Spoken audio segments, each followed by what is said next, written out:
குரு தரிசனத்தினாலே முதலில் பெறுவது திருநீற்று பிரசாதத்தை. அதற்கு பறையின் வரலாறு முன்னமே சொன்னது போலே மந்திரமாவது நீர் ஒரு பதிகம் தான். இந்த ஒரு தலைப்புக்கு ஒரே ஒரு பதிகம் தான் மந்திரமாவது நீர் பதிகம். அதில் தான் அருள் என்னவெல்லாம் செய்யும், அதில் திருநீர் என்னவெல்லாம் செய்யும் சொல்றாரோ அது முழுக்க சிவனருள் என்னவெல்லாம் செய்யுங்கிறது. சுந்தரமாவது, துதிக்கப்படுவது எல்லாமே திருவருள் தான். அத்தனையுமே அவ்வளவுதான். இராவணன் மேலது நீர்னா ராவணனுக்கு கூட உரித்தானது நீர். அரக்கனே ஆனாலும் திருநீட்டு சம்பந்தம் இல்லாமல் யாரும் இல்லையே. அரசுரர்கள் பூஜை பண்ணியிருக்காங்களே, அரக்கர்கள் பூஜை பண்ண தலங்களே எத்தனையோ உண்டாச்சு இல்லையா? வாடாசுரன் செய்திருக்கிறார், ராவணன் வழிபட்டிருக்கான். அதனால சிவபூஜை அத்தனை பேருக்கும் பொது. முப்புர அசுரர்கள் பூஜை பண்ணாங்களே, சிவபூஜை செஞ்சிருக்காங்களே. சூரபத்மன் சிவபூஜை செஞ்சிருக்கானே, சிவத்தை நோக்கி தவம் இருந்திருக்கிறானே. அப்போ இது எல்லாருக்கும் பொதுவானது தான். காக்கா குருவிலேருந்து அத்தனையும் பூஜை பண்ணியிருக்கேன். அணில் இல்லையா, பாம்பு இல்லையா, ஈ இல்லையா, எறும்பு இல்லையா, நண்டு ஒண்ணு விடலையே. எல்லா உயிரினங்களும் சிவபூஜை செய்யலாம். அதுல மாற்று கருத்தே கிடையாது. தெரியாமல் ஒரு குரங்கு வில்வதளத்தை பறித்து போட்டதுக்கு அரச பதவியெல்லாம் கொடுத்தார் இல்லையா, அதையெல்லாம் சிவபூஜையாக ஏற்றுக்கொண்டு அதனாலே அத்தனை பேரும் செய்யலாம். அவர்களுக்கு முதலில் கிடைப்பது திருநீற்று பிரசாதம். அதனால்தான் ராவணன் மேலது நீர் சொல்லும் போது ராவணனுக்கும் உரித்தார், அசுரன் கூட பெறலாம், உரித்தாதுக்கு பொருள். அந்த விதத்தில் திருநீற்று பதிகம் இது இரண்டாவதாக பறையின் வரலாறு என்ற தலைப்பின் கீழே அதை கொள்ளுகிறோம். அடுத்தது அஞ்செழுத்து உண்மை. அஞ்செழுத்து உண்மையிலே 4 பதிகங்கள் கொள்ளப்படுகிறது. பஞ்சாட்சர பதிகமாக இருக்கக்கூடிய 4 பதிகங்கள். அதிலே முதல் பதிகம் ஞானசம்பந்தருடையது. அவர் 2 இடங்கள்ல பாடுறார். 2 இடத்துல பாடுறார். என்னென்ன பாடுறார்? அது கடைசியில பாடுறது. அதுக்கு முன்னாடியே துஞ்சலும் துஞ்சல் இல்லாத பொழுதும் நெஞ்சகமை திருநிவன் ஆண்டோம்னு அது என்ன சந்தர்ப்பத்தில் பாடுறார் சுவாமிகள்? யாருக்கு உபதேசம் பண்றார்?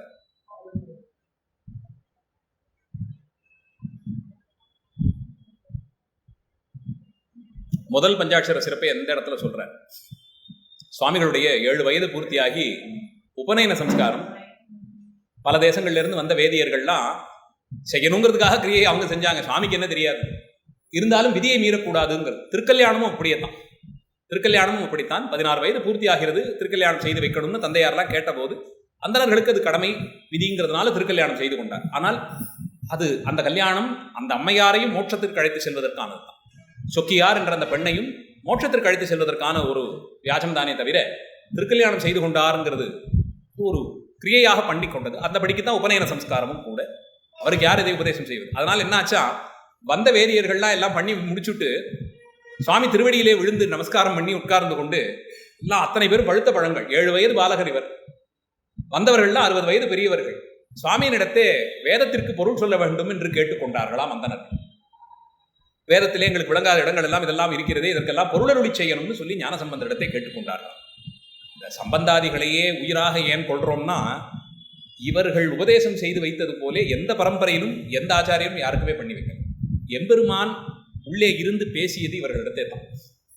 அதனால் தான் இவர்களை உயிராக கொள்ளுகிறோம். இவர்களுடைய சொற்கள் ஒவ்வொன்றையும் நாம் சிரத்திற்கு மேலே கொண்டாடி திருமுறை நூல்களை தலையின் மேலே சுமக்கிறதுக்கு காரணம் இதுதான் என்னை ஆள்கிறது, என்னை ஆளும் அரசு இதுதான்னு சொல்லித்தான் அந்த திருமுறைகளை நாம் கொண்டாடுகிறோம். அப்படி வயோதிகர்கள் அவர்கள்லாம் உட்கார்ந்து வேத வித்துக்கள் அவர்கள் உட்கார்ந்து சுவாமியினிடத்தே வேத தாத்பரியம் என்ன, வேத பொருள் என்னன்னு கேட்டபோது துஞ்சலும் துஞ்சல் இல்லாத பொழுதினும் நெஞ்சகம் வைத்து நிமின் நாடுரும் என்று தொடங்கி அஞ்செழுத்து சிறப்பை முதல்ல ஒரு பதிகமாக சொல்லிவிடுகிறார். இப்போ பஞ்சாட்சர சிறப்பு அஞ்செழுத்து உண்மையிலே இது முதல் பதிகம், துஞ்சலும் துஞ்சல் இல்லாத பொழுது. இரண்டாவது காதலாகி கசிந்து கண்ணீர் நல்கி. வாழ்க்கையினுடைய நிறைவு பகுதியை அடையும் காலத்திலே உபதேசம் பஞ்சாட்சர உபதேசம் தான் என்ற நிலையில் நல்லூர் பெருமணத்திலே திருக்கல்யாணம் செய்து கொண்ட நிலையிலே அதை பாடினார். நந்தி நாமம் நமசிவாயவே, நாதன் நாமம் நமசிவாயவே, நக்கன் நாமம் நமசிவாயவே, நம்பன் நாமம் நமசிவாயவே என்று அத்தனையும் நமசிவாய பொருளாக இருக்கக்கூடிய விஷயத்தை எல்லாம் எடுத்துச் சொல்லி, சிவசப்தத்தால் அறியப்படுபவன் யாரோ அவன் ஒருவன் தான் பவப்பினியிலிருந்து நம்மை காப்பாற்றக்கூடியவன், பிறப்பிலிருந்து நம்மை நீக்கி கொண்டு போய் தன் திருவடிகளிலே வைத்துக் கொள்ளக்கூடியவன் அவன்தான். அவன்தான் நித்திய வஸ்து, அவன்தான் சித்து பொருளாக இருப்பவன், அவன்தான் சத்து பொருளாக இருக்கிறான், அவனே தான் ஆனந்த வடிவனாக இருக்கிறான். பரிபூர்ணமான ஞான நிலை அவனுடையது மட்டுமே. அவனை அறிவதுதான் உண்மை ஞானம் என்பதையெல்லாம் பொருள்பட காதலாகி கசிந்து கண்ணீர் மல்கிங்கிற அந்த பதிகத்தை நிறைவிலே பாடி அதன் மூலமாக பஞ்சாட்சர சிறப்பை அங்கே உபதேசமாக செய்து வைக்கிறார். அதை அடுத்து அப்பர் சுவாமிகள் ரொம்ப பிரபலமாக சொற்றுணை வேதியன் பதிகம் பஞ்சாட்சர சிறப்பை பாடுகிறார். அது கட்டுணை பூட்டியோர் கடலில் பாய்ச்சிட்ட போது பாடிய பதிகம். பல்லவ மன்னன் சுவாமிகள் சமண சமயத்தை விட்டு நீங்கினார்ன போது நாட்டில் இருப்பவர்கள் எல்லாம் அப்படி செய்து விடுவார்களோ, நான் அப்பரடிகளுக்கு அவ்வளவு பெரிய சிறப்பு உண்டே, அதனால் அவரை பார்த்து எல்லாரும் போய்விடுவார்களோன்னு சமணர்கள் அஞ்சி பல்லவ மன்னனை குழப்பிய போது சுவாமிகளை எப்படியாவது சமயத்திற்குள் மீண்டும் அழைத்து வர வேண்டும் என்று அவர்கள் வற்புறுத்தியதன் காரணமாக காவலாளிகளை அனுப்பி ஏவல் கொண்டு அவரை அழைத்து வரும்படியாக சொல்லி சுவாமிகளிடத்தே ஏவிவிட, சுவாமிகள் நமக்காரும் நாமார்க்கும் குடியல்லோம் நமனை அஞ்சோம் என்று சொல்லி நரகத்தில் இடர்படோம்னு ரொம்ப தைரியமாக சொன்னார். நரலே அல்லோம்னு, அதற்கெல்லாம் அஞ்சுவதே கிடையாது, அஞ்சுவது யாதொன்றும் இல்லை, அஞ்ச வருவதும் இல்லை என்று பாடி வந்தவர்களை அனுப்பி வைத்தார். மன்னன் வற்புறுத்தி அழைத்து வந்து சபையிலே அத்தனை பேரும் பார்க்க அவருக்கு நஞ்சை உண்ணும்படியாக கொடுத்தான். நஞ்சமுதாக்கி வைத்தார் நனிப்பள்ளி அடிகளாரே என்று சொல்லி நஞ்சும் அமுதானது என்ற ஒரு சிறப்பை அங்கே நடத்தி காண்பித்தார். மேலே சுண்ணாம்பு கால்வாயிலே இட்ட போது சுவாமிகள் திருமேனி பொலிவு கூடி வெளிப்பட்டார். என்ன என்றுமில்லா சிறப்பாய் அப்போது ஈசன் திருவடியை அவ்வளவு தூரத்திற்கு சிந்தித்து அதிலேயே தியானித்து மூழ்கி கிடந்தார். அது ஒரு அரை மணி நேரம் அந்த சுண்ணாம்பு திறந்திருக்கிற கால்வாயிலேயே சொல்றேன். சுவாமிகள் உள்ளே வைத்து அடைத்தார்கள். சுண்ணாம்பு அது கலந்து கட்டுமானத்துக்கெல்லாம் பண்ணக்கூடிய இடத்திலே அது பக்கத்தில் ஒரு 1/4 மணி நேரம் நின்னா மூச்சு அடைக்கும், உள்ள போய் எரிய ஆரம்பிச்சிடும். மூக்குக்குள்ளெல்லாம் அப்படியே எரிச்சல் தாங்காது, நமக்கு வெளியே வந்துடும். அதுக்கு மேலெல்லாம் கூடியிருந்தீங்கன்னா தோல் எல்லாம் அது பதிந்து பதிந்து பதிந்து சுண்ணாம்பு தோல்ல பட்டு போய் கொப்பளம் வர ஆரம்பிச்சோம். ரொம்ப கடினமான வேலை. அதுல எல்லாம் முழுக்க ஈடுபடுபவர்கள் இறைவன் கொடுத்த ஆயுசிலிருந்து சில நாட்களை குறைத்துக் கொள்கிறார்களோன்னு முடியான ரொம்ப கடுமையான காரியம். அப்படிப்பட்ட ஒரு அறைக்குள்ளே வைத்து பூட்டினான் என்றால் வெளிப்பட்டார் சுவாமிகள்னா அத்தனை புலன்களும் பெருமானுடைய திருவடிகளையே நினைத்துக் கொண்டிருந்தது. அதனுடைய சுவையை, அதனுடைய காட்சி சிறப்பை, அந்த கிண்கிணிகள் ஏற்படுத்தக்கூடிய ஒலியை அதையே நினைத்துக் கொண்டிருந்தார். அதனுடைய அந்த தொடு உணர்ச்சி மிருதுத்தன்மையை எல்லாம் சிந்தித்தபடியே இருந்தார். அது அடுத்த ஒரு அற்புதம். மூன்றாவதாக யானையை விட்டு பெருமானுடைய அப்பரடிகளுடைய சிரசை இடரும்படியாக செய்தார்கள். வந்த யானை மண்டியிட்டு நமஸ்கரித்து சென்றதுன்னு பார்க்கிறோம். நான்காவதாக இது இப்படியெல்லாம் செய்தால் ஏதோ மந்திர வித்தையினாலே பிழைத்து விடுகிறார்னு சொல்லி எந்த விதியும் கட்ட முடியாதபடிக்கு கல்லிலே கட்டி கொண்டு போய் கடலிலே இட்டார்கள். அங்கே வருணனை எம்பெருமான் பணித்து போய் அவரை கொண்டு போய் கடலிலே உள்ளே கொள்ளாமல் அவரை கரையில் ஏற்ற வேண்டும் சொன்னபோது வருணன் வணங்கி துதித்து அப்பரடிகள் கட்டி வீசப்பட்ட கல்லும் தெப்பமாய் மிதக்கும்படியாய் செய்து தெப்பத்திலே ஏறி வெளிப்பட்டது போல அப்பர் சுவாமிகள் வந்து சேர்ந்தார் என்று சொல்லப்படுகிறது. கீழே கடற்கரையிலே கரையேறவிட்ட குப்பம் என்ற ஒரு பகுதி கடலூரை அடுத்து இருக்கக்கூடிய தலத்திலே சுவாமிகள் கரையேறினார் என்றும், அங்கிருந்து பாதிரிப்புலியூர் திருத்தலத்திற்கு சென்று இப்போ கும்பாபிஷேகம் நடந்து கொண்டிருக்கிறது. பெருமானை சிந்திக்கும் வேற்றினை எம்பெருமான் வழங்கினார். பாதிரிப்புலியூருக்கு சென்று அந்த எம்பெருமானை தரிசித்து அவர் திருவடிகளிலே கொண்டாடி பாடி பலகாலம் எழுந்தருளியிருந்தார்னு சொல்லப்படுகிறது. அப்படி அப்பரடிகளுக்கு செய்த அந்த நிலையிலே பஞ்சாட்சர சிறப்பை சொல்லித்தான் அவர் கல்லும் தெப்பமாய் மிதந்தது கடலிலே என்று பார்க்கிறோம். அதிலே தான் சொத்துணை வேதியன் சோதிவானவன் பொத்துணை திருந்தடி பொருந்த கைத்தொழ கத்துணை பூட்டியோர் கடலில் பாய்ச்சினும் நத்துணையாவது நமசிவாயமே என்று சொல்லி, நமசிவாய பொருள்தான் நம்மை துணையாக இருந்து காக்கக்கூடியது, எப்படிப்பட்ட இக்கட்டு சூழ்நிலையிலும் அது காத்து தரும் என்று அந்த பீஜத்தினுடைய சிறப்பை எல்லாம் எடுத்து சொல்லி, அந்த பாடல் ஒவ்வொன்றையும் பார்த்து கொண்டு போனால் அது தனியே அனுபவிக்க வேண்டியது. விண்ணுறு அடுக்கிய விறகின் வெவ்வடல் உண்ணியது உலகிவை ஒன்றும் இல்லையாம். உலகத்தில் இருக்கக்கூடிய மொத்த விறகையும் வெட்டி எடுத்து கீழேருந்து ஆகாசம் வரைக்கும் மொத்தத்தையும் அடுக்கி நிறுத்திட்டு அதில் ஒரு நெருப்பிட்டால் அது எப்படி வேகுமோ அந்த அளவிற்கு அடியேன் செய்தக்கூடிய பாவங்கள் எல்லாம் அதை கழிக்கணும்னா உலகத்தில் இருக்கக்கூடிய அத்தனை விறகையும் வெட்டி எடுத்து கீழேருந்து அடுக்கி ஆகாசத்தை தொடர வரைக்கும் அடுக்கி அதனுள்ளே நெருப்பு மூட்டி அது வெந்து போகிற அளவுக்கு நான் செய்த பிழை. ஒரு பிறவியிலே இதெல்லாம் முடியுமா? பண்ணிய உலகினில் பயின்ற பாவத்தை நன்னி நின்று அறுப்பது என்று சொல்லி ஒவ்வொரு பாடலிலும் நமசிவாய சிறப்பை சொல்லி வினை தீர்வதற்கு பஞ்சாட்சர மந்திரம் எப்படியெல்லாம் உதவி செய்யும் என்று சொல்லி அந்த பதிகம் முழுவதுமாக சுவாமிகள் அவருக்கே உரித்தான சிறப்பிலே பாடியிருப்பார். அடுத்து சுந்தரமூர்த்தி சுவாமிகள் மற்றுப்பற்றணைக்கின்ற பாண்டி கொடுமுடி தலத்தை அடைந்து கொங்கேழு தலங்களிலே ஒன்றாக விளங்கக்கூடிய பாண்டி கொடுமுடி அந்த தலத்திலே அதுவும் ரொம்ப உருக்கமாக பாடியிருப்பார். மற்றுப்பற்றணைக்கின்றி பதிகத்தை பாடி நின் திருப்பாதமே மனம் பாவித்தேன். அந்த ஏகாரம் உன் திருவடியை மட்டும்தான் பிடித்தேன், அதாவது திருவடியும் பிடித்தேன், என் பேர்லையும் எனக்கு கொஞ்சம் தைரியம் இருந்தது, எனக்கு ஒருத்தர் உதவி செய்கிறேன்னு சொன்னார், அவர் பேர்லையும் கொஞ்சம் தைரியம் இருந்தது, பின்னாடி ஏதோ கொஞ்சம் உதவிக்கு 4 பேரை வச்சிருக்கேன், அந்த அடியாட்கள் பேர்லையும் ஒரு தைரியம். இப்படி சுவாமி திருவடியை ஒரு கையில் பிடிச்சிக்கிட்டு மற்றொரு கையில் இன்னொன்னை பிடித்துக் கொள்வது விதியே கிடையாது. இரண்டையும் எந்த கையிலும் எதையுமே பிடித்துக் கொள்ளாமல் உன்னையே நம்பியிருக்கிறேங்கிறதுக்கு தான் கையை மேலே தூக்கி கையை அடித்து காண்பித்து வணங்குகிறோம். 3 முறை அடித்து காண்பிக்கிறோம். ஒன்றும் இல்லை, கையில் பிடிச்சிக்கிட்டு இருந்தால் கையை தூக்கி எப்படி நான் வணங்க முடியும்? கையில் ஒன்றுமே பாரம் இல்லை, எனக்கு பிடித்துக் கொள்வதற்கு ஒன்றுமில்லை உன் திருவடியை தவிரன்னு காட்டி கொடுக்கிறோம். அதனால் தான் அந்த இடத்துல சொல்லும்போது மற்றுப்பற்றணைக்கின்ற நின் திருப்பாதமேங்கிற மனம் பாவித்தேன், பெற்றலும் பிறந்தேன், இனி பிறவாத தன்மை வந்து எய்தினேன். இந்த தைரியம் தான் பஞ்சாட்சர மந்திரம் கொடுத்தது. பிறவாது அந்த தன்மை அடைஞ்சிட்டேன்னுட்ட, அந்த நிலைக்கு வந்துட்டேங்கிற. இது சுந்தரருடைய தனித்துவம்.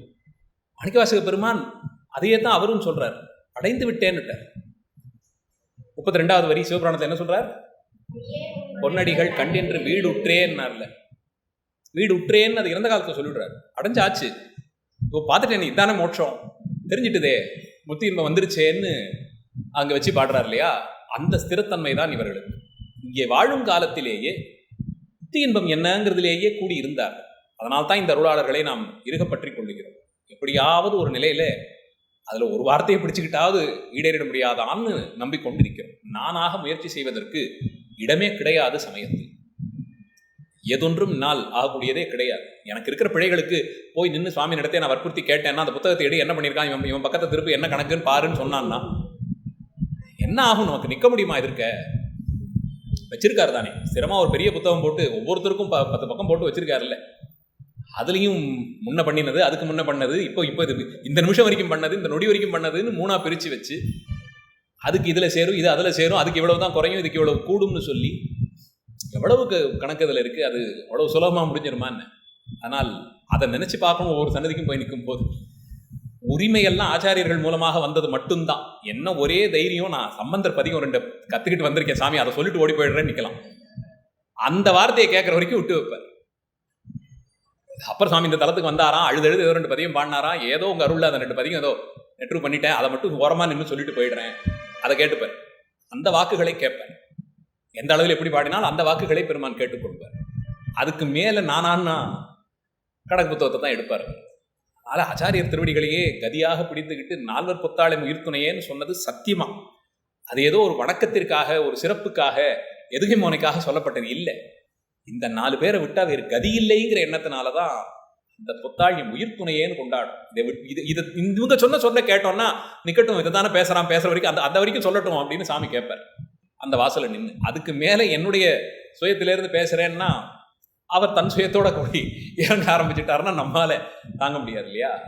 அதனால் இந்த வார்த்தைகள் இவர்களுக்கு இருந்த அந்த தைரியம் இங்கே இருக்கும்போதே பிறவா தன்மை வந்து எய்தினேன்னுட்டார். இனி பிறவா தன்மை வந்து எய்தினேன்னுட்டார். கற்றவர் தொழுதேத்தும் சீர் கரையூரில் பாண்டி கொடுமுடி நத்தவா உன்னை நான் மறக்கினும் சொல்லும் நான்.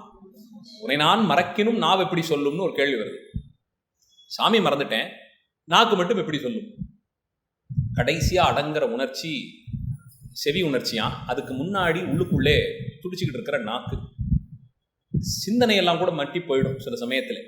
நான் யார், எனக்கு எதிர்க்க இருக்கவங்க யாரு, அதெல்லாம் பல நேரத்தில் மட்டி போயிடும். நமக்கே நல்லா இருக்கோங்கிற பேர் தான். ஏதான ஒரு விஷயத்தை ரொம்ப வீட்டு விஷயம், ஒரு சிரமத்தை அப்படின்னு நினச்சிக்கிட்டு இருக்கும்போது, அலுவலகத்தை உட்காந்து நினச்சிக்கிட்டே இருக்கும்போது, அலுவலகத்தில் இருக்கோம், சுற்றி இவங்க இருக்காங்க, இதெல்லாமே ஒரு நிமிஷம் பொழுதுக்கு மறந்து போயிடுதில்லை.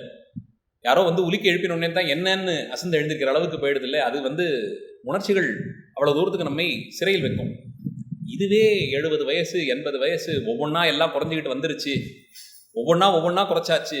ஏதோ மூச்சு காற்று உள்ளே கொஞ்சம் போய்கிட்டு வந்துக்கிட்டு இருக்கு, அவ்வளவுதான். கண் பார்வை போச்சு, காலெல்லாம் நீ ஊன்றதுக்கு இடமே இல்லை, வளைஞ்சாச்சு. ஒவ்வொன்றா எல்லாம் குறைஞ்சிருச்சு. இனிமேல் திடமான சாப்பாடெல்லாம் சாப்பிடவே முடியாது. ஏதோ கொஞ்சம் கரைச்சி ஏதோ நீராகாரமாக ஏதாவது கொடுங்க, அவ்வளவுதான். அதுக்கு ஏதோ போகிற அளவுக்கு போகும். என்னைக்குங்கிறது தான் கேள்வி. அப்பப்போ தொட்டு பார்த்துப்பாங்க. இந்த நிலைமையில் இருக்கும்போது கூட நாக்கு துடிக்கும் போது உன் நாமத்தை அது துடித்து கொண்டே இருக்கும். ஏன்னா நல்லா இருக்கிற நேரத்தில் அதை தவிர்த்து நான் வேற எதையுமே சொல்லலையே, அதையே தானே சொல்லிக்கிட்டு இருந்தேன். அப்போ உணர்வு விடுபட்டு போன நிலையில் கூட அது ஏதோ இயல்பா செய்யற மாதிரி அதை செஞ்சுக்கிட்டு இருக்கும். எப்படி இருதய துடிப்பை காலையில் நான் எழுந்த உடனே இருதயமே துடிக்க தொடங்கு அப்படின்னு சொல்லியா தொடங்குது? அது பாட்டு அடிச்சுக்கிட்டே இருக்குல்ல. ஏதோ இவனுக்கு ஒரு உணர்ச்சி மேலிடுதுன்னு போது அது வேக வேகமா அடைக்குது. அவன் கொஞ்சம் ஆனந்தமா இருக்கான்னு போது அது கொஞ்சம் அப்படி மெதுவா, அது எப்படி அப்படி பழகி இருக்கோ அந்த மாதிரி என்ன உன் நாமத்தை சொல்லி சொல்லி சொல்லி சொல்லி உருவேத்தி நான் யாருங்கிறதெல்லாம் மறந்து போய் நினைவு தப்பி விழுந்தாலும் உள்ளுக்குள்ள நாக்குல அந்த நுனியில இந்த எழுத்துக்கள் 5 துடிச்சுக்கிட்டே இருக்கும். யார் அந்த அளவுக்கு பஞ்சாட்சரத்தை ஓதி ஓதி ஓதி ஓதி ஓதி 5 எழுத்தை நீ நினையாய்ங்கிறார்ல ஒரு முதல்வர். அதை நினையாமல் இருக்கிறேயே நீங்கிறார்ல. சீச்சி உனக்கு என்ன வாய்ங்கிறார்ல. வாய் பெற்ற பயன் 5 எழுத்து மந்திரத்தை ஓதுவதுதான். ஆனால் அதை ஓதி ஓதி ஓதி ஓதி உருவேற்றினால் கவனமெல்லாம் சிதறி போய் விடும்போது கூட நாக்கு அது பாட்டு அதை துடிச்சுக்கிட்டு இருக்கும். அதை சொல்லிக் கொண்டு. ஆனால் பெருமான் எப்படின்னா அந்த நிலையில் என் பேரை சொல்லிகிட்டே இருக்கான் பாராமன் அதை கணக்கில் எடுத்துப்பார். இது தனக்கும் தெரியாமல் இயல்பாக தான் நடக்குதுனாலும் இல்லை, அந்த அந்த அந்த நேரத்தில் அவன் பேரை சொல்லிட்டு இருக்கான் பாருன்னு அதெல்லாம் கணக்கில் சேர்த்துப்பான்.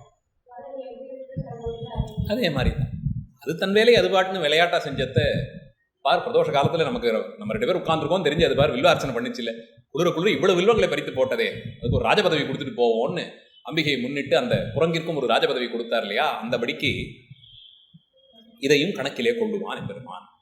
தெரியாமல் கை கூப்பினாலே அதை ஏற்றுப்பாராம், தெரியாமல் இப்படி கையை கூப்பிட்டோம்னா அதை ஏற்றுப்பாராம். சன்னதி வாசலில் நின்று நம்ம யாரையோ நினச்சிக்கிட்டு அப்பா என்னை விட்டுடுன்னு கையை கூப்பினா கூட கோயில் வாசல் அப்பா அவன் என்னை பார்த்து கை கூப்பிட்டான்னு விடுவார். இப்படி அடியார்களுக்கு உதவுவதற்கென்றே இருக்கக்கூடிய பெருமை பெருமானுடையது. அந்த சிறப்பிற்குத்தான் இந்த பதிகம் எல்லாம் சான்றாக இருக்கிறது. இப்படி இந்த 4 பதிகங்களும் அஞ்செழுத்து உண்மை என்ற தலைப்பிலே கொள்ளப்படுகிறது. இப்போ திருநீர் வாங்கியாச்சு, ஆச்சாரியர் தரிசனம் பண்ணி பஞ்சாட்சர உபதேசமாச்சு. அடுத்தது என்ன சொல்லியிருக்கு? கோயிர்த்திரம்.